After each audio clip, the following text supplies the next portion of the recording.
Hello friends and welcome back for another episode of Indie Impressions. My name is Nick and today we're going to be checking out something called Awe. This is a musical puzzle game by developer Oddly Shaped Pixels designed for the LD30 competition with the theme Connected Worlds.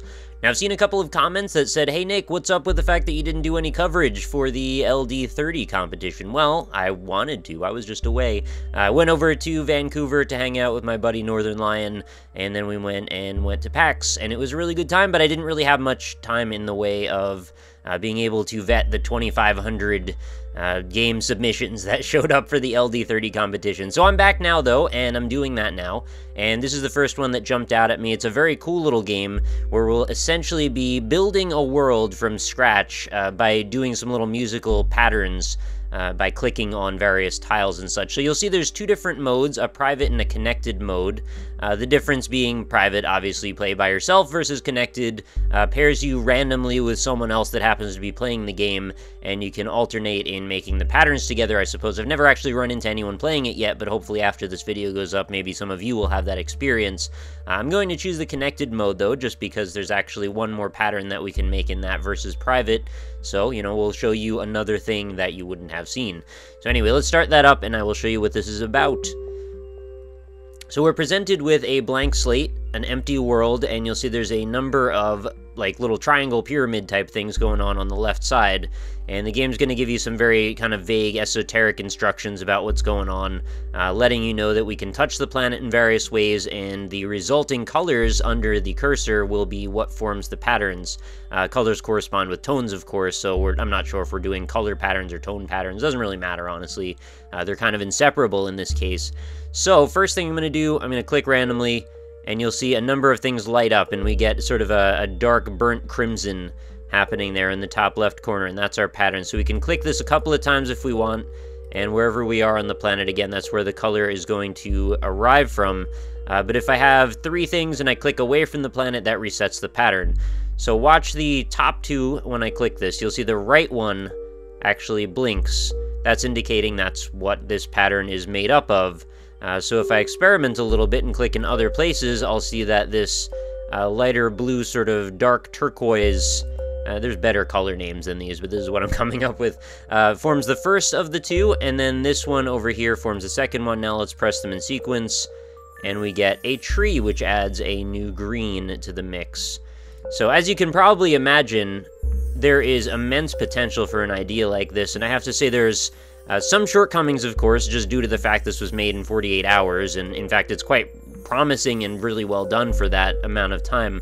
But I see so much promise in this idea that I wish it was developed even further, and I say this all the time in these videos, but this one especially stands out as one that could really go in a lot of very cool directions, especially when you pair up with the idea of having a partner to play with or against, or however we want to work it. But what I'm seeing here is every time I start up the game, I end up with the same groupings of color patterns and the same results, basically, which will result in very similar planets.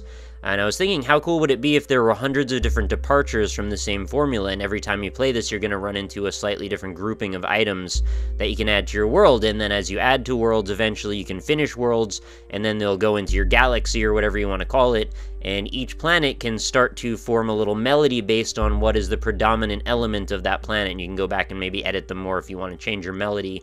But essentially, when you finish everything, you would be presented with this beautiful gallery scape of here's your galaxy and here's the music that it makes by itself, and I think that would be really quite poetic and beautiful. But anyway, as it stands right now, we've got sort of a base level version of something like that. So let's press green and orange to get to our next type of tree. So we've got these blue pines. So we're going to go green, orange, and we'll do this a bunch of times. And I was thinking even it could go quite as simply as just having it be different color groupings each time, or maybe just kind of shifting the tones of everything on occasion. You could do more drastic stuff, like having obviously completely different objects, or just shifting the palette, or shifting the tones that happen when you click on them, adding more mountainous elements, having the planets take certain shapes or color schemes. I was imagining, like, what if you have a sort of a charred-looking blackish planet with green volcanoes or something like that? It could be very interesting and could have its own sort of synth vibe to it, that maybe it would be more heavy because that's sort of a metal-looking thing to do or something. I don't know, I'm just sort of postulating random things here. So let's do the first 3 combination here. What do we have for that? We're going to see dark blue is going to show up as the 3rd. That's not anything on there at all. Okay, we're going to start with that burnt crimson, and then we're going to do orange, so crimson, orange, blue. And that will give us a cloud, and now we've got a happy little cloud floating above, and that is obviously going to show up as the 4th in the next pattern, but I'm going to actually make a few more of these red, orange, blues, because I think that's going to help us out in the long run, because occasionally the way the planet turns ends up not really in a good position for us to click on the next thing. So red, orange, blue. And you can go as far as you want with this, as far as I'm aware. There's no really, like, stopping point. You can just keep building on and building on and building on until you're tired of it. And pardon that I keep sort of dropping the combo here as I just sort of think of something to say. That's just comes part and parcel with giving commentary over videos. Unfortunately, occasionally you stumble on things. Alright, so let's work on the next pattern. And I'm sure you can see by this point, we're sort of running into, this sort of feels a little bit like Simon or something, where it's a memorization thing as much as it is using this tonal recognition. And I feel like it doesn't quite use the tonal recognition as much as it perhaps could. When we end up with these melodies, they don't necessarily feel all that cohesive, they just feel like a group of chimes coming together. But, you know, if you added little elements, like what if eventually you spawn a person who walks around and activates tiles under his feet as he walks around the planet or something like that, that could be kind of a neat touch and could add sort of a backing rhythm or percussive element to what's going on already. Not to mention, I mean, there are actually pads playing in the background, but they're rather subtle and ambient, and I like that, and I respect that, and I think it goes well for the mood.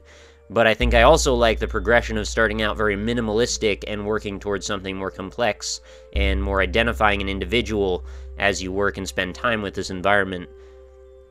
Also goes without saying probably that there's a little bit of a crossover here, at least mentally for me, with the game Mountain, which I covered a little while back, and seems to be gaining a little bit of traction lately. It seems like more and more people are finding out about that, which is very cool. It's certainly not for everybody, but, you know, for those who it is for, I think there's actually quite a bit of stuff to be done in that space. So I'm kind of hoping to see more. Oh, there we go. And speaking of mountains, we've just discovered one right there. Unfortunately, this pattern sort of runs out a little bit early as well, because after we get mountains, there's actually a salmon or like bright pink color that happens, and it doesn't seem to be used in the next of the grouping here. What we end up with is a double of the cloud at the end, so we just need to find out the first 3 and then press the last 2 twice, or the last one twice rather. So let's find the first of that. I almost also wouldn't have minded very much if they didn't even give you hints. Like, if you just kind of had to click arbitrarily. I mean, once you get into 5 patterns, that could get a little obnoxious. But if you're dealing with 2 and 3, I think you could largely figure those out without the hints. You know, just food for thought if the developer ever runs into this video, I suppose, and wants to keep continuing to develop this, and I would love that if that happens. What is the first tone here? I'm actually not noticing. Oh, it's blue again. Okay, so we've got blue, blue, da-ba-dee. Okay, blue, and then the third one is light blue. Okay, dark blue, crimson, light blue, cloud, cloud. I love how I'm mixing, like, the tones, the colors, and the objects all together. And then the last one results in a temple, which is a symbol of our partnership, me and the unidentified other living being on the other end of this partnership that never actually showed up, unfortunately. But it's kind of a nice symbol and a nice gesture.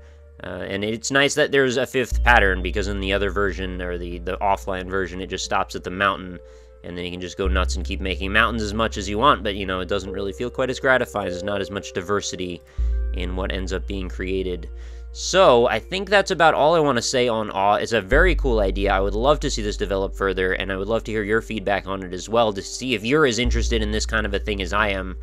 Something about these ambient games, they just really kind of get me interested in these bigger, kind of broadening scope project ideas that for some reason a lot of them tend to stop a little bit shy of.